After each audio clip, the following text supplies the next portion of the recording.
Чифте баня е обществена баня в град Кюстендил, построена върху основите на късно-средновековна турска баня. Намира се в централната част на града между улиците Христо Смирненски и Стефан Караджа, до джамията Ахмед Бей.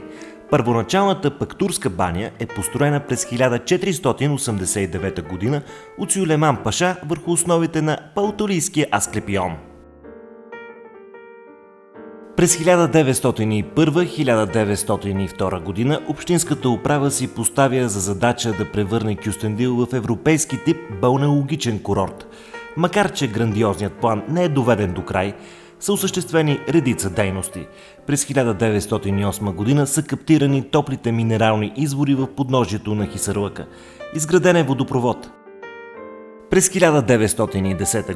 късно-средновековната Чифте хамам е частично разрушена и върху основите е изградена нова модерна градска баня със самобитна архитектура по проект на архитект Христо Ковачевски. Преустройството и реконструкцията на банята завършват през септември 1913 година.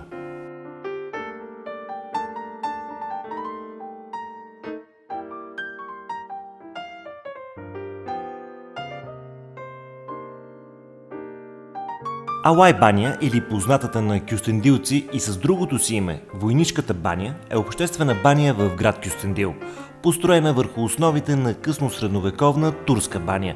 Намира се също в централната част на града.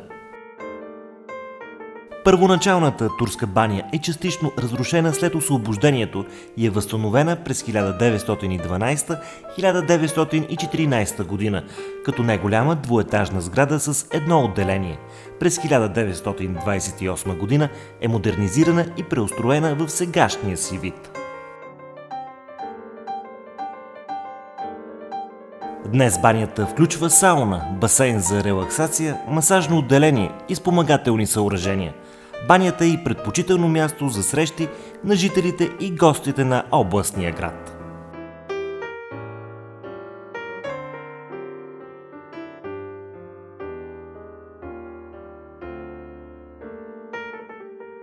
Дервиш баня е средновековна османска обществена баня в града под Хисарлъка, намираща се между вече споменатите Чифте и Алай баня. Завършването на строителството й съвпада с смъртта на Сюлейман Великолепни през Великолепния век. Построена е през 1566 година, изградена от ломени каменни блокове и червени тухли. При строежа са използвани материали и от стените на средновековната градска крепост. Най-голямото помещение е капалнята с осмоъгълен басейн в средата, покрито с извисен купол с кръгли отвори за осветление.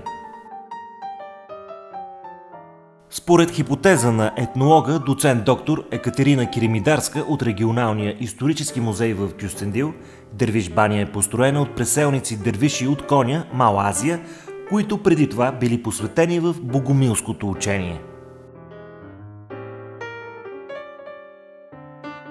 Дервиш баня е обявена за паметник на културата в рамките на Националния архитектурен и археологически резерват Пауталия, Велбъщ, Кюстендил.